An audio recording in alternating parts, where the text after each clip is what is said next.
Olá, meus amores, estamos de volta para responder a seguinte pergunta: quem poderia vencer Hitler?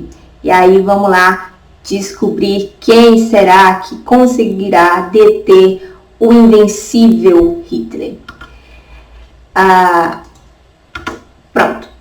Galerinha, a partir do momento em que Hitler recua o seu exército da Inglaterra, a gente passa a viver a segunda fase da guerra, que é agora o avanço dos aliados. Porque o que aconteceu, meu povo? Depois que Hitler não consegue tomar a Inglaterra de fato, meio que aparece uma pontinha de esperança para os países. Olha, o cara não é 100% não. Ele foi lá na Inglaterra, tudo bem que ele não foi derrotado, mas cansou, né?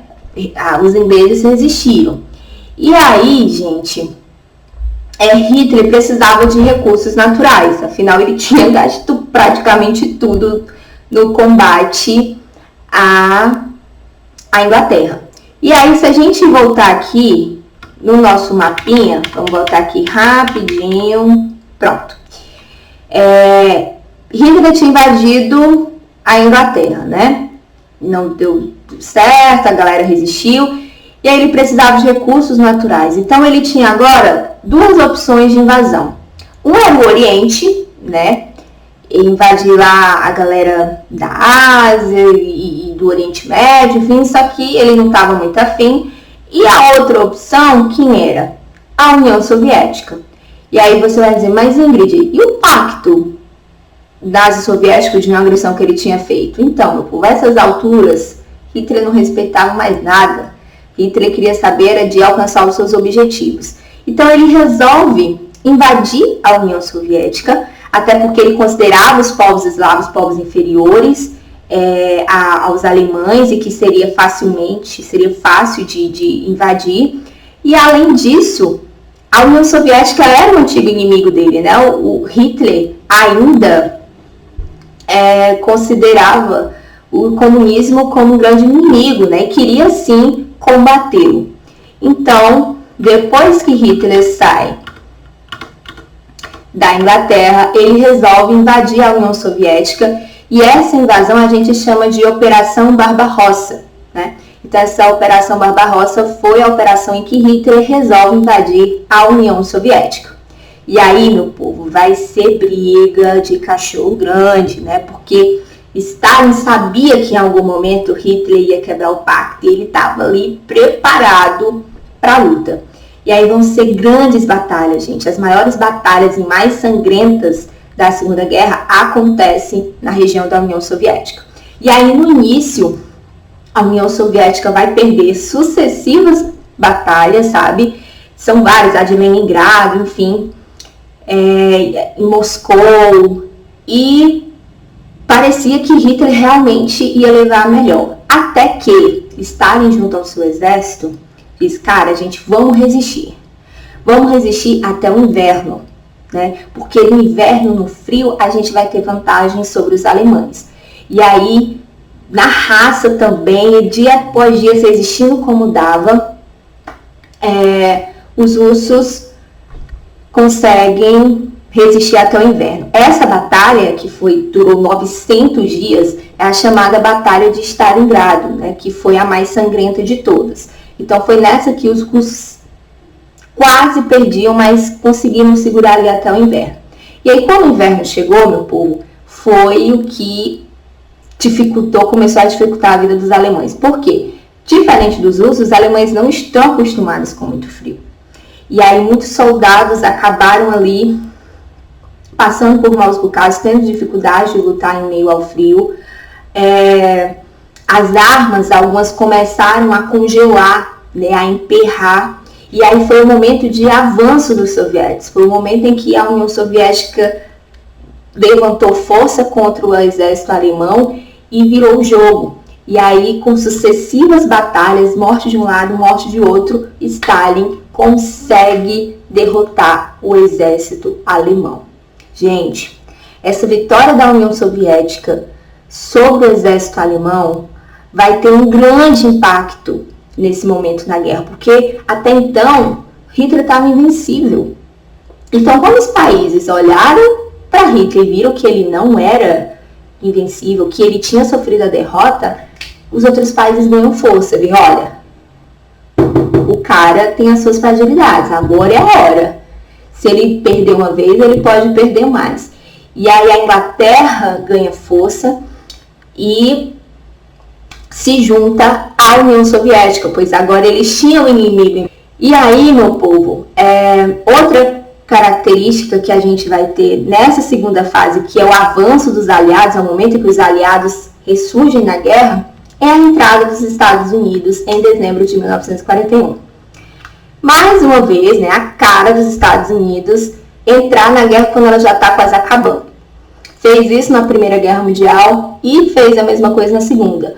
O mundo explodindo e os Estados Unidos até 1941 estavam só o quê? Observando de longe, olhava assim, entro ou não entro? Né? E aí, por que os Estados Unidos resolveram entrar? Como eu falei no comecinho dos vídeos, os Estados Unidos tinham uma dominação muito forte no Pacífico, né, e na Ásia. E essa era uma região em que o Japão queria dominar. Então, todo esse tempo de guerra, o Japão estava lá nessa região do Pacífico combatendo. E aí ele foi ganhando mais espaços até que... e os Estados Unidos de olho nele. Por enquanto ele não chegou na minha área, vamos ver. Quando ele pisar aqui no meu terreno, eu mostro as caras. E foi o que aconteceu.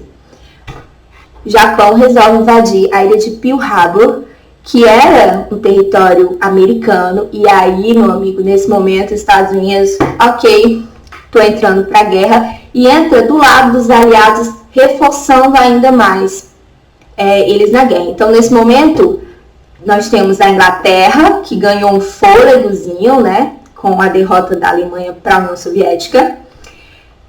Temos a União Soviética do lado dos aliados. Temos os Estados Unidos, né, que entra agora combatendo o Japão. E ali ele vai ficar tendo batalhas e mais batalhas contra o Japão. E aí, nesse caminho, a gente já caminha para a terceira fase da guerra, que é o fim do Reich, que é o fim da Alemanha, o fim de Hitler, né, meu povo? Porque o que aconteceu? Depois que a Alemanha perde para a União Soviética, ele vai começar a perder outras batalhas, até porque o eixo já estava muito fragilizado. Primeiro que o Japão estava penando agora com os Estados Unidos e a Itália. Gente, cadê a Itália nessa guerra? Gente, a Itália, eu não sei por que ela se mete em guerra. Ela começa, mas ela não aguenta. Sabe aquele cachorro que late, mas não morde? É a Itália. Então, ao longo da guerra, ela perdeu enormes batalhas e as que ganhou foi com a ajuda e a participação do exército alemão, né? Afinal, eles eram aliados. Mas o que aconteceu é que Mussolini, apesar de ter preparado lá tudo para a guerra, ele era um péssimo estrategista militar. Então, na hora do vamos ver mesmo, faltou estratégia. E a Itália saiu apanhou da Grécia, apanhou da Inglaterra, apanhou de todo mundo. E aí, diante disso, a Itália fica em frangalhos, uma miséria enorme. E a galera vai se voltar contra quem, meu povo? A Mussolini. É essa grande Itália que você disse que ia fazer. E aí, nesse momento, a queda de Mussolini pelos próprios italianos, gente. Os próprios italianos vão derrubar Mussolini. Ele é assassinado e pendurado de ponta cabeça num posto de gasolina. Daqui a pouco eu mostro detalhes para vocês. O fato é que a Itália teve uma péssima atuação na Segunda Guerra. Inclusive, quem foi enviado para combater os italianos do lado dos aliados foi o Brasil, né? A Força Aérea Brasileira teve uma importante participação nessas batalhas contra os italianos e venceram bastante, enfim, ajudaram aí nessa derrota da Itália. Olha só o Brasil se revelando na guerra, né, meu povo? Primeira vez. Outro fato marcante da terceira fase é o dia D, a libertação de Paris pelos aliados em 6 de junho de 1945. Como vocês sabem, a França tinha sido ocupada por Hitler, e aí o dia D foi o dia em que os aliados se uniram, os exércitos dos aliados se uniram, e eles então desembarcaram na Normandia e invadiram Paris e libertaram a França do domínio alemão. Esse dia ficou conhecido como dia D, né? Um dia em que Hitler sofria mais uma facada, mais uma grande derrota na guerra. E aí, diante disso, meu povo, a Alemanha fica cercada, né? Aconteceu o que Hitler mais temia, porque ele estava sendo atacado tanto pela União Soviética como pela Inglaterra, os franceses agora recém-libertos, enfim. O cerco estava se fechando e Hitler, o seu grande plano parecia que estava indo de água abaixo. Ainda nessa fase, nós temos de 2 de maio de 1945 a tomada dos sovietes a Berlim. Né? A União Soviética foi avançando cada vez mais, ocupando ali a região dos Balcãs, avançando até chegar a Berlim, e quando eles tomam Berlim, acontece o suicídio de Hitler. Hitler, nesse momento que estava sendo bombardeado, gente, ele vai apelar para os civis e em nenhum momento ele disse, olha, estamos rendidos, não. Ele, gente, peguem o que vocês tiverem, vamos lutar. Então, assim, os alemães foram até o fim, assim, na luta, e quando Berlim foi tomada, Hitler, diante daquilo, não suportou e se suicidou juntamente com a sua mulher, Eva Braun, né? Ele se suicidou com um tiro na têmpora direita, no sofá da sua casa, e Eva Braun com cápsulas de cianureto, né? Morreu envenenada. E para fechar com chave de chumbo, né? No caso, muito chumbo grosso, aqui nesse fim do Reich, nós temos as bombas atômicas, né? As famosas bombas atômicas no Japão. Nesse momento, gente, o Japão perdeu, assim, várias batalhas para os Estados Unidos. Ele estava praticamente já rendido, assim, até porque os Estados Unidos tinham acabado de entrar na guerra, então eles estavam, assim, inteiraços, com o seu exército todo poderoso, estava com dinheiro.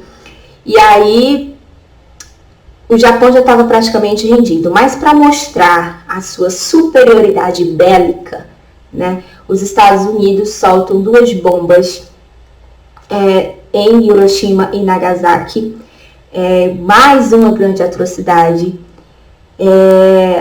sem a menor necessidade, né, os caras já estavam rendidos, mas por uma questão de mostrar o seu poder bélico, que os Estados Unidos, sim, era a grande nação, uma grande potência mundial.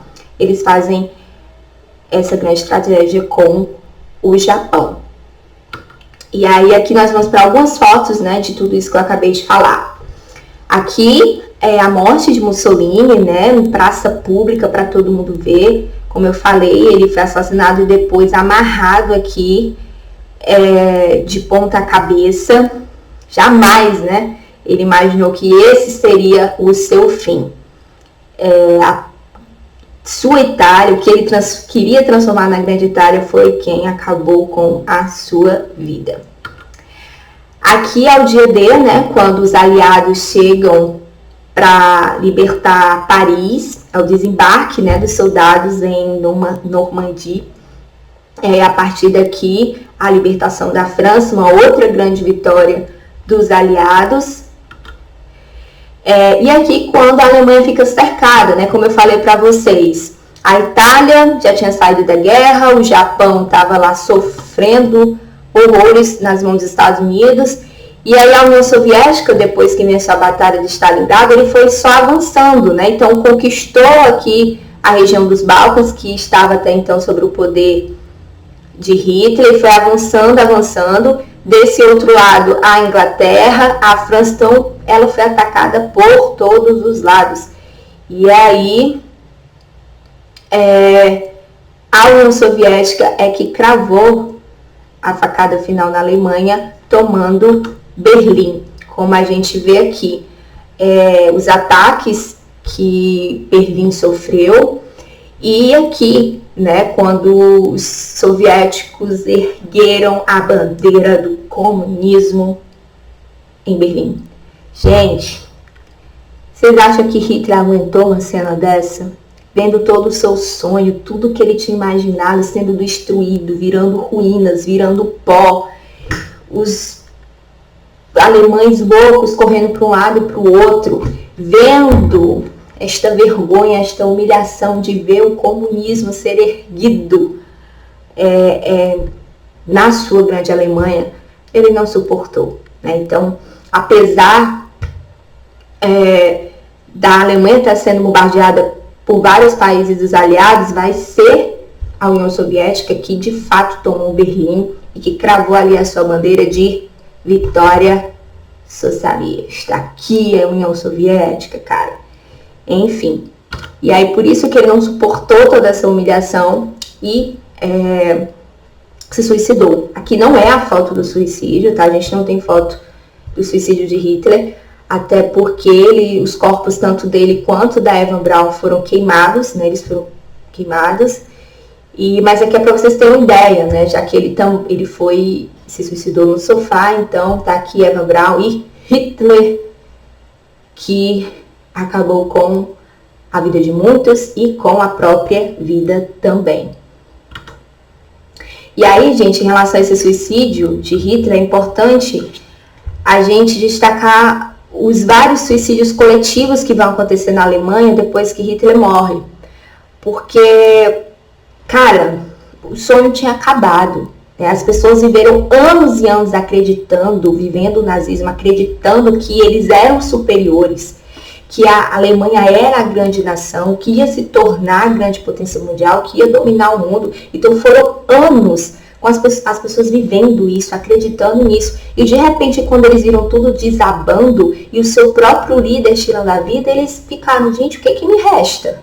Né? Foi um vazio que as pessoas realmente, a vida delas era aquele sonho de transformar, era a nação. Era realmente, não é a minha vida, é a vida dos alemães, é a vida de tornar a Alemanha a grande potência. Então, se vocês assistiram, para quem assistiu o filme A Onda, vocês devem ter visto que no final, um dos participantes do grupo Onda, né, depois que vê o seu líder fazendo, né, depois que o professor percebeu do que ele tinha feito, ele faz uma reunião, olha, a onda acabou, e teve um que diz, olha, como assim acabou? Então quer dizer que isso tudo foi uma mentira? Claro que não, como assim? Ele acaba o quê? Se matando, né? Quando a sua vida passa a ser aquela missão, aquela nação, aquilo para qual ele está servindo. Então depois que Hitler se suicida, vai haver vários suicídios coletivos na Alemanha. Já aqui são as bombas, né, de Hiroshima e Nagasaki. Aqui é de Nagasaki, aqui de Hiroshima, os escombros, né? Outra grande tragédia para a história mundial. Cidades destruídas, milhares de pessoas mortas. E as sobreviventes sofrendo anos, né, com os efeitos da radiação. Então, até quem não morreu, ficou morrendo um pouco a cada dia com a loucura, né, com os efeitos que a bomba levou para aquela região. É uma das coisas mais tristes também da Segunda Guerra Mundial. E aí, meu povo, depois que Berlim que a União Soviética toma Berlim, os alemães se rendem, né? E aí é o fim da Segunda Guerra Mundial. E como todo fim de guerra, sempre uma reunião entre os países que venceram, né? E aqui na Segunda Guerra Mundial a gente chama de Conferência de Potsdam. E aí aqui se reuniram a União Soviética, os Estados Unidos e a Inglaterra. E aqui eles vão decidir o que vai acontecer com os países perdedores, principalmente a Alemanha. E aí foi decidido que a Alemanha ia fazer um pagamento de uma indenização no valor de 20 bilhões de dólares pela Alemanha aos aliados. Então, a Alemanha ia pagar 20 bilhões de dólares aos aliados. Imagine tudo que a Alemanha já tinha gasto com a guerra e agora ela ainda ia ter que pagar toda essa indenização aos países vencedores. Outro ponto que foi acordado nessa conferência foi a suspensão da indústria bélica alemã. Os alemães mais uma vez estavam proibidos terminantemente de produzir arma. E dessa vez vai haver uma divisão da Alemanha em 4 zonas de ocupação pelos países aliados. Isso mesmo, pegaram a Alemanha, dividiram em 4 partes, e aí uma parte ficou para a França, outra para a Inglaterra, outra para os Estados Unidos e outra para a União Soviética. Isso mesmo, a Alemanha deixa de existir, se fragmenta, né? É ocupada pelos países vencedores. Há também os julgamentos de líderes nazistas, os crimes de guerra, nesse momento que todas as atrocidades dos campos de concentração, o que foi o Holocausto, vem a público, e aí esses líderes nazistas vão ser julgados e condenados. E há também a separação da Áustria e Alemanha. A Áustria volta a ser um país independente, né? Não fazendo mais parte do território alemão. Então, essa é uma das decisões que é acordada aqui na Conferência de Potsdam. E aí, para finalizar, nós temos aqui as consequências da guerra. Primeiro, várias cidades destruídas, né? E, obviamente, muitas vítimas. 60 milhões de mortos, gente. São muitas pessoas, né? O que um ser humano é capaz de fazer, né? 60 milhões de mortos em nome de poder, de ambição, de uma ideologia que a galera se acreditava. Movimentos nacionalistas na África e na Ásia ganharam força e se tornaram independentes. Então, quando a gente estudou o imperialismo, vocês lembram que as regiões que vão sofrer imperialismo a Ásia e a África, né? Então, nessa loucura que foi a Segunda Guerra Mundial, esses países voltaram essa atenção muito para a guerra, obviamente. E aí, essas regiões da África e da Ásia aproveitaram para fazer os seus movimentos de independência, né? Os seus movimentos nacionalistas se tornarem livres, independentes desses países imperialistas. Então, muitos países da África e da Ásia conseguem a sua independência após a Segunda Guerra Mundial. O leste europeu se tornou área de influência da União Soviética, então aquela região ali dos Balcãs, Lituânia, Estônia, só muda de dominação. Então antes estava sob o domínio alemão, depois passou a pertencer à União Soviética, né, virou área de influência da União Soviética. E enquanto isso, a Europa Ocidental e o Japão giravam em torno dos Estados Unidos. O que aconteceu, gente? Assim como na Primeira Guerra Mundial, na Segunda, e com efeitos muito mais trágicos, se gastou muito dinheiro. Então, a Europa estava, mais uma vez, numa grande crise econômica, né? Guerra é dinheiro, meu povo. E aí, os Estados Unidos saiu como uma grande potência, né? E, mais uma vez, a Europa Ocidental, né? A Inglaterra, a França, o próprio Japão também, ficou dependente da economia dos Estados Unidos. E já do leste europeu, ali a região dos Balcãs, a Polônia, aquela galera ali do outro lado, ficaram sob os comandos da União Soviética. A gente tem aqui também a criação da Organização das Nações Unidas, a ONU, né, que existe até hoje. E aí ela é criada com o propósito de, dessa vez, efetivamente, evitar, combater qualquer tentativa de mais um confronto mundial, né? O saldo foi muito pesado dessa guerra, foi tragédia em larga escala. Então era necessário que se evitasse um novo conflito desse porte. Além disso, as Nações Unidas iam defender os direitos humanos, enfim, ela vem ali como apaziguadora, né, mediadora de conflitos, e foi se construindo ao longo do tempo. É importante colocar que desde a sua criação até hoje, a grande cabeça das Nações Unidas, o grande cabeça são os Estados Unidos. E por fim, mas não menos importante, muito pelo contrário, nós temos como uma grande consequência da Segunda Guerra Mundial a bipolarização do mundo. Ou seja, o mundo fica dividido entre o capitalismo e o socialismo. Isto porque sai como grandes potências da Segunda Guerra Mundial os Estados Unidos e a União Soviética. Então a gente acaba uma guerra respirando já ares de outra, né? No conflito entre capitalismo, representado pelos Estados Unidos, e o socialismo, a União Soviética. Mas isso são assuntos para os próximos capítulos, né? Por enquanto, a gente para por aqui. Então é isso, meus amores. Espero que tenha dado para vocês compreenderem tudo. Eu sei que foi muita informação, mas infelizmente não tinha como ser diferente. Afinal, se trata do maior conflito mundial da história contemporânea.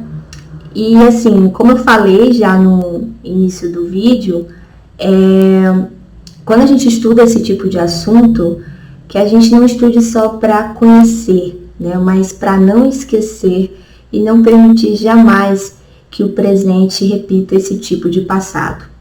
E aí, para encerrar, eu queria falar uma frase para vocês que eu gosto bastante, de um cara famosíssimo. Ele também fugiu da Alemanha por ser judeu. E ele nada mais é do que o cara que é considerado o mais inteligente do mundo. Ele mesmo, Albert Einstein. E aí diz assim: duas coisas são infinitas, o universo e a estupidez humana. Mas, em relação ao universo, ainda não tenho certeza absoluta. Reflitam essa frase e com ela eu me despeço. Obrigada pela atenção e até a próxima.